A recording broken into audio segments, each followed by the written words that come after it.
looking at defoliation damage, and this is the bulk of the damage is to seedlings.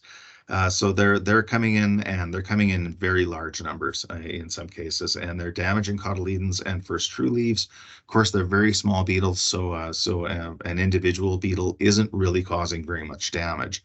It's very much a numbers game. So as large numbers come in, that damage accumulates. And so your economic threshold is based on 25% defoliation, and that is to cotyledons and first true leaves. And the Canola Council of Canada has an excellent figure here to allow an estimation. And it should be when you're looking at the defoliation, it should be from several plants from a location and several locations within a field.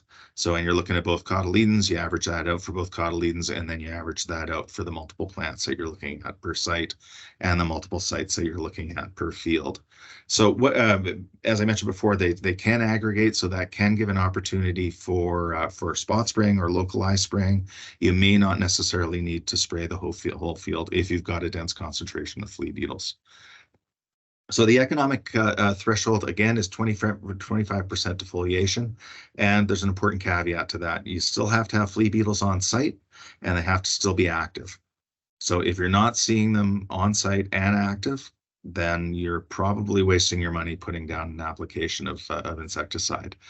Economic injury occurs at 50%, and the reason that we say the action threshold or the economic threshold is 25% is that damage can accumulate very quickly with these animals. So, within a day, you could see that difference between 25% and 50%. So it doesn't give much of a heads up, but it gives some. So once plants are at the 4-leaf stage, they are much more tolerant to foliar damage, and we see this in canola in general. Canola is quite a plastic plant, and it can take a fair bit of foliar damage once it's mature and established. So looking at flea beetle damage in canola and mustard, you should assess plant damage regularly. So daily, if possible. I mentioned that damage can accumulate very quickly throughout that susceptible stage. So that is up to the 4-leaf stage.